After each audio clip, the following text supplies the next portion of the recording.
డౌటే లేదు, సంధ్య థియేటర్ సమస్య పక్కదోవ పడుతోంది.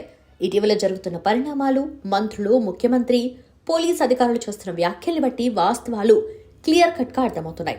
అసలు సమస్య ఏంటి? అల్లు అర్జున్ సంధ్య థియేటర్కి వెళ్లాడు. అక్కడ తొక్కిసలాట జరిగింది. ఓ మహిళ మృతి చెందింది. మరో పిల్లాడు ఆసుపత్రిలో ప్రాణాలతో పోరాడుతున్నాడు. ఎవరు మాట్లాడినా దీనిపై మాట్లాడాలి, అంతే, సింపుల్. దీనికి పుష్ప సినిమాలోని హీరో క్యారెక్టరైజేషన్ కి అతనికి వచ్చిన నేషనల్ అవార్డ్ కి సంబంధం ఏంటి? పోలీసుల్ని చితగ్గొట్టినందుకే పుష్పలో బన్నీకి నేషనల్ అవార్డు ఇచ్చారా అని ఓ పోలీస్ అధికారి వ్యంగ్య బాణాలు సంధించారు. ఇప్పుడు సమస్య పుష్ప సినిమాలో పోలీస్ అధికారుల పాత్రల్ని చూపించిన విధానం పైన, బన్నీకి నేషనల్ అవార్డు ఇచ్చిన ప్రక్రియ పైన. అసలు మాట్లాడే వాళ్ళకేమైనా అర్థమవుతుందా? నిజానికి పోలీస్ వ్యవస్థని చిన్నచూపు చూశారని, నీచంగా చూపించారని ఆ పోలీస్ ఆయనకు అనిపిస్తే పుష్ప సినిమా విడుదలైనప్పుడే ఆ సినిమాకు గాను అల్లు అర్జున్కి నేషనల్ అవార్డు వచ్చినప్పుడు ఆయన ప్రతిఘటించాలి. ఇప్పుడు కాదు.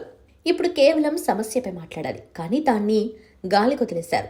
ఈ సినిమాలో ఏం సందేశం ఉందని రాయితీలు ఇవ్వాలి, స్పెషల్ షోలకు పర్మిషన్లు ఇవ్వాలి అని ప్రశ్నించారు ఓ మంత్రి గారు. అంటే సందేశాత్మక చిత్రాలే సినిమాలా? అవే తీయాలా? అలా తీస్తేనే తెలంగాణలో చిత్రసీమకు మనుగడ. ఇంత దిక్కుమాలిన సినిమాని నేనెప్పుడూ చూడలేదు అని ఓ పార్టీ అధినేత ఆవేదన వ్యక్తం చేశారు. ఆయనకి అసలు సమస్య బుర్రకెక్కినట్టు కనిపించడం లేదు. ప్రజా ఉద్యమంలో ఉన్న మనుషులు, నేతలు సినిమాల్లోని విషయాలపై డిబేట్ చేయడం ఏంటి? బన్నీ చేసింది తప్పనండి, లేదా ఏ విషయాల్లో బన్నీ తప్పు చేశాడో చెప్పండి.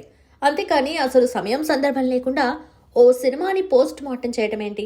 ఈ రోజు కొంతమంది బన్నీ ఇంటి మీద పడ్డారు, రాళ్లు రువ్వారు, కుండీలు బద్దలు కొట్టారు.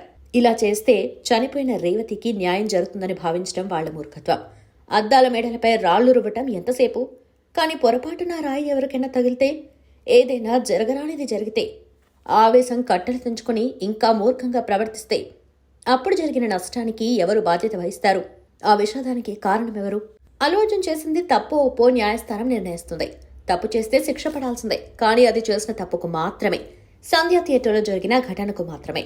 అంతే తప్ప అసలు బన్నీకి నటనే రాదని, పుష్ప అసలు సినిమానే కాదని మాట్లాడటం బన్నీని వ్యక్తిగతంగా టార్గెట్ చేసినట్టు అవుతుంది. ఈ సమస్య కాస్త పక్కదారి పట్టించినట్టు అవుతుంది.